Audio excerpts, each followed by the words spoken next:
Yap, masih bersama saya Sultan Rifandi dalam program Interfaith di Mata Milenial Indonesia TV, Matanya Indonesia. Kita sudah banyak tadi berbincang-bincang membahas seputar ilmu, ya jangan sampai salah memilih guru, memilih tempat menuntut ilmu dan lain-lain sebagainya. Tapi tadi Gus Yunan menyampaikan bahwa seharusnya semakin banyak ilmunya maka akan semakin terbentuk karakternya, semakin baik akhlak perilakunya. Tapi problemnya sekarang banyak orang pinter, tapi mungkin akhlaknya ini yang tidak berbarengan dengan ilmunya. Iya, Saya jadi teringat Gus, ada ungkapan Mahfuzat yang al ilmu nurun wa nurullahi la yuhdalil asi. Kan kira-kira iya, begitu ya betul. Gus ya. Jadi semakin banyak kita melakukan kesalahan, kemaksiatan, kemungkaran, ilmu itu, cahaya itu akan tertutup. Iya. Bagaimana kita menghindari semakin pinter kita tapi akhlak kita nggak seperti itu juga Iya. gitu loh. Nah, bagaimana kira-kira Gus?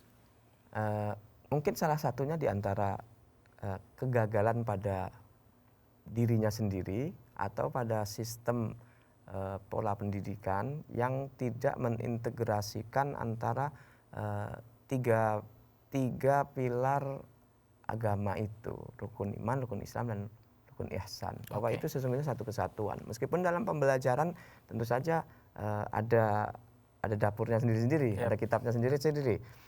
Iman melahirkan ilmu akidah, ya.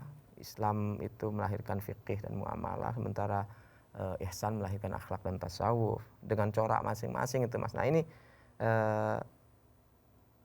dalam dunia taklim, pendidikan, tadris, pengajaran perlu ditekankan kembali bahwa ini integral loh, ini satu kesatuan loh.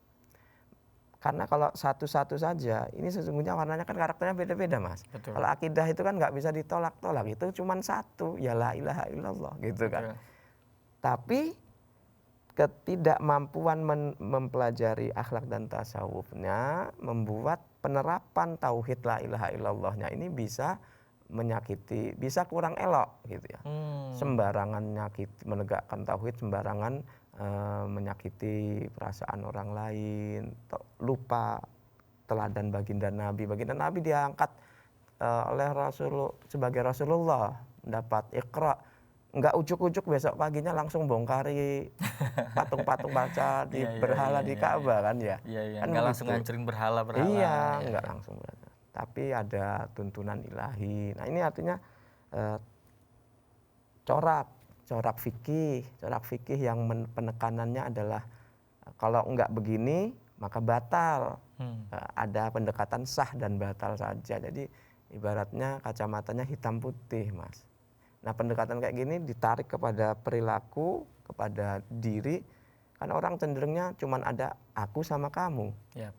Dan kecenderungan kita adalah kalau kebenaran itu mesti dihubungkan dengan kita. Kalau kamu belum tentu benar, kan kebanyakan begitu. Kekeliruan di situ. Iya. Mungkin termasuk di salah satu kejadian yang di Semeru itu kali Gus ya, yang orang nendang sesajen itu. Iya, itu kan itu tadi integrasi antara kebenaran, kearifan dan keindahan itu belum integral, Mas. Belum integral. Kita akidah ya kita semua harus kokoh.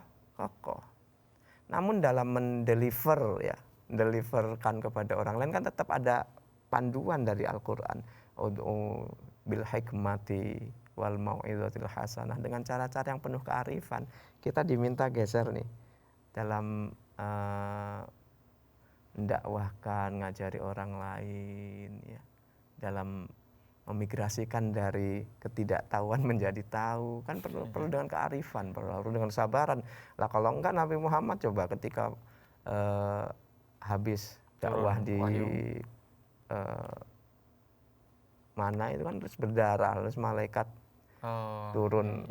Kalau minta sama Allah, aku angkat gunung untuk ke kaum yang membuat engkau berdarah, enggak nerima begitu. Lalu baginda Nabi menjawab, jangan.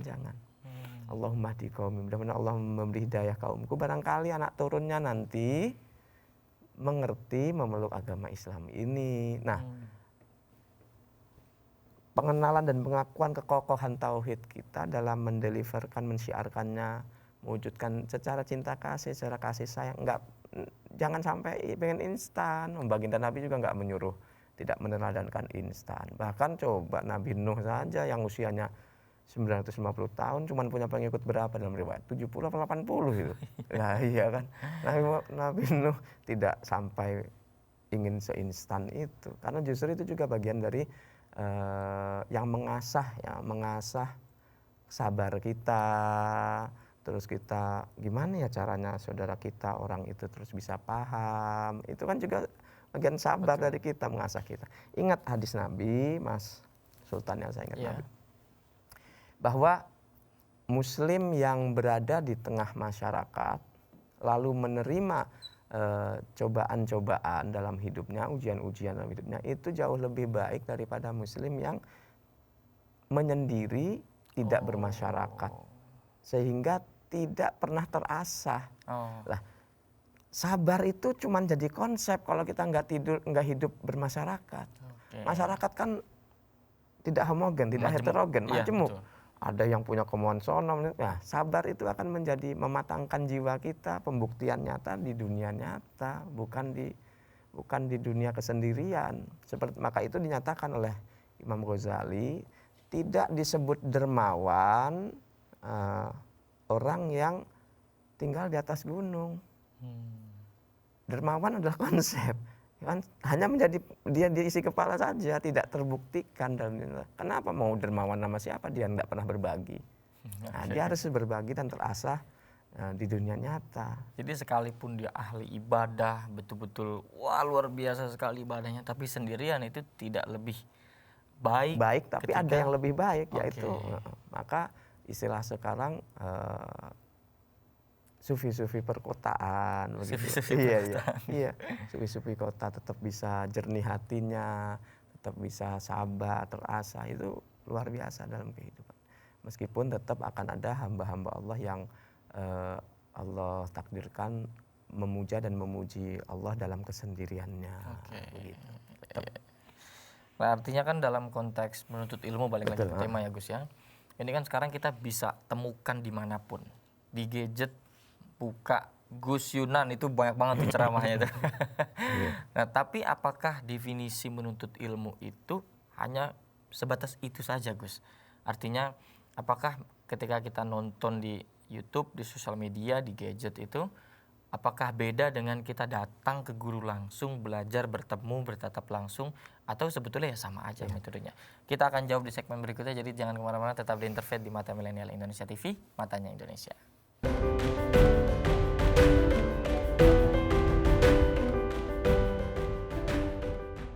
Yap, balik lagi masih bersama saya Sultan Rifandi dalam program Interfaith di Mata Milenial Indonesia TV, matanya Indonesia. Gak kerasa Gus, kita sudah di segmen terakhir. Tadi sudah banyak sekali kita membahas betapa pentingnya memilih guru, betapa pentingnya mempelajari keilmuan, bermasyarakat, tidak hanya sekedar asyik dengan ibadah sendiri. Tentu boleh, tentu baik, tapi yang lebih baik adalah bagaimana kemudian kita bisa menebarkan kebaikan ke dalam tatanan masyarakat. Nah, tapi dalam konteks menuntut ilmu, sekarang teknologi berkembang sangat pesat. Keniscayaan kita tidak bisa menghindari adanya teknologi, sosial media, dan itu semacam menjadi agama baru bagi anak-anak muda nih Gus nih. Kita ketinggalan sejadah, kita ketinggalan Quran, ya oke lah. Ya sudahlah, tapi kalau ketinggalan handphone, wah itu bisa bisa seperti hilang setengah dari kehidupan kita. Nah, kan banyak YouTube itu yang mengajarkan ilmu. Gus Yunan juga kita bisa tonton di YouTube. Tapi apakah sama derajatnya? Apakah sama manfaatnya? Apakah sama kedudukannya ketika kita menonton ilmu, ya menuntut ilmu di teknologi, di YouTube, di sosial media, dengan kita datang langsung ke guru, Gus? Begini Mas, ada pepatah yang menyatakan mengalami, melihat langsung, merasakan itu berbeda dengan tidak hadir di tempat. Tadi konsep agama kita kan juga bukan sebatas ilmu yang isi otak loh. Anda perlu melihat dengan mata kepala sendiri, merasakan kehangatannya, merasakan keramahannya. Yang ini kan tidak terlihat dalam pandangan secara langsung ya. YouTube, ya. Hanya mendengar konsep-konsep yang dibicarakan atau yang seperti ini juga ya kita ya. Nah, ada sisi yang minus dalam belajar lewat gadget saja, yaitu tidak adanya kita tidak tahu kesehariannya, tidak tahu yang diucapkannya ini sesungguhnya terpraktekkan nggak oleh dirinya sendiri. Ya. Ini kita nggak misahin di situ bahwa seorang tenaga pendidik tadi itu di dalam Al-Hikam dan sebagainya harus selain ucapan-ucapannya menggerakkan kita ingat sama Allah, kita melihat bukti nyatanya bahwa dia sendiri adalah pelaku pertama dari apa yang diucapkannya. Nah, itu. Jadi kesatuan antara kebenaran yang mengisi benak dan hatinya dan keindahan perilakunya itu. Namun tidak bisa dihindari, Mas, bahwa zaman sekarang memang gadget waktu itu sesuatu yang dalam agama kita kan dinyatakan lil wasail hukmul ghoyah ya.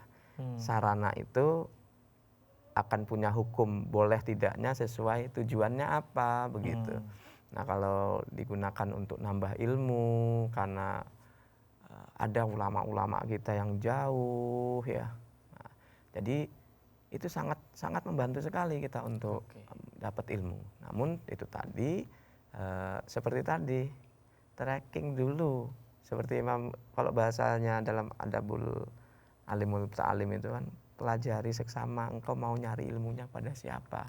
Ya, dalam dunia ini, dunia di YouTube, di internet dan sebagainya, kita cari tahu dulu beliau ini siapa, kemudian pendidikannya di mana saja, kemudian track recordnya seperti track apa, record kiprah nyatanya, ya kiprah nyatanya dalam kehadirannya, kemanfaatannya dalam dunia nyata, sumbangsihnya gitu.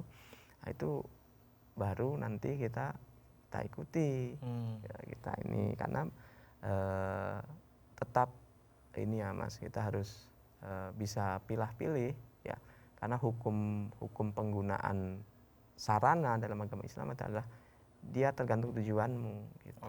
Nah, karena justru disitulah titik kuatnya penggunaan gadget, juga ada titik lemahnya ini. Titik lemahnya tetap pada sewaktu-waktu itu kita punya kontak dengan secara dunia nyata dengan tokoh agama ya yang kita pilih, sehingga kita di situ bisa hati yang tersambung ya Mas ya. Jadi bukan berarti tidak boleh dan menolak perkembangan ya Gus ya, tapi ada poin-poin tertentu yang tidak bisa didapatkan dalam teknologi, tapi itu didapatkan secara langsung secara nyata ya, dan itu tidak bisa kita hindari. Termasuk juga ini ada gejala juga Gus ketika mengikuti pengajian-pengajian di banyak tempat di beberapa kota contoh lah ya Gus ya, itu lebih mengedepankan pada perubahan atribut-atribut. Itu bagaimana Gus?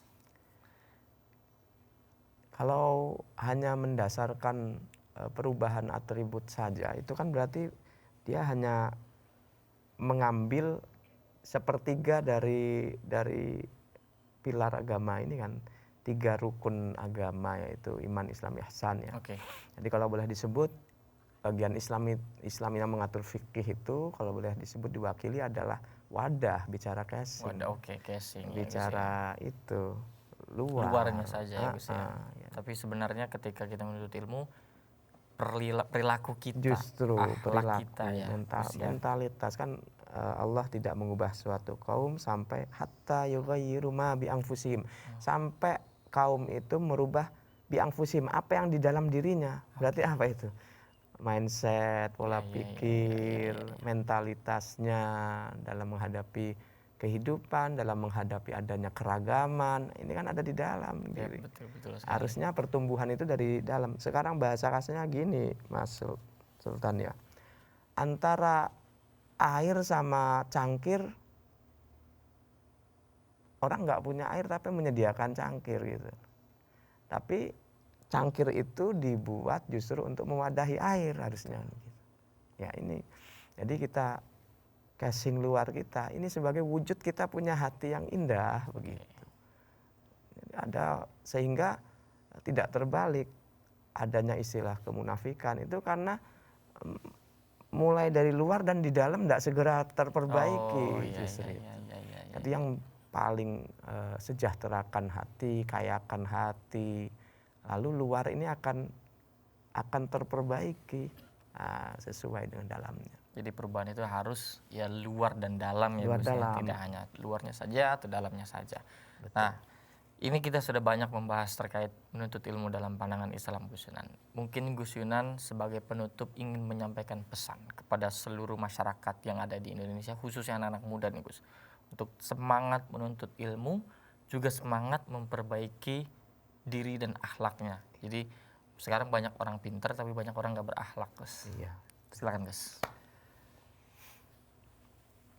Kita harus tahu bahwa tujuan kita mencari ilmu itu adalah mendukung fungsi kekhalifahan kita di muka bumi ini, sehingga ilmu yang kita serap harus juga kita pulangkan ke hati kita.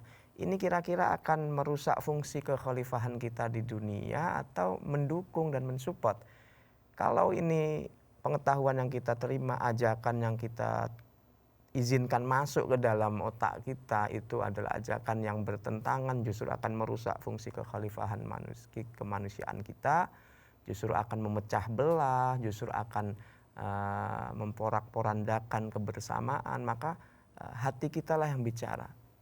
Untuk tidak menyerap, apalagi mengadopsi, kemudian menginternalisasikan nilai-nilai keilmuan itu lalu menjadi ideologi diri yang malah bertentangan dengan fungsi dari diciptakannya manusia, yaitu bahwa alam semesta dan isinya ini diamanahi oleh Allah kepada kita semua. Demikian Mas mungkin yang saya bisa berikan. Luar biasa sekali. Jadi semoga dengan apa yang disampaikan tadi oleh Gus Yunan, kita mampu menerapkan, mengimplementasikan bahwa sebagai anak muda tetap haus akan ilmu, dan juga jangan cuman pinter sendiri kan gitu kira-kira Gus ya. Perubahan akhlak dan bermasyarakatlah untuk membawa kebaikan dan ilmu yang kita dapatkan sehingga bisa kebaikan itu menyebar ke banyak tempat. Terima kasih Gus Yunan telah mengajarkan kita banyak hal. Jadi semoga apa yang disampaikan oleh Gus Yunan bisa kita serap dan kita bisa implementasikan dalam kehidupan kita sehari-hari. Dan juga saya ingin selalu mengingatkan kepada teman-teman untuk tetap jaga protokol kesehatan dimanapun teman-teman berada, gunakan masker, jaga jarak, dan bagi yang belum vaksin, yuk segera vaksinasi agar kita terhindar dari segala macam gelombang virus berikutnya. Tetap saksikan pada episode-episode selanjutnya karena akan masih banyak sekali pesan-pesan bermanfaat yang akan bisa kita dapatkan dari program ini. Jadi tetap saksikan episode lainnya hanya di Interfaith di Mata Milenial Indonesia TV. Matanya Indonesia.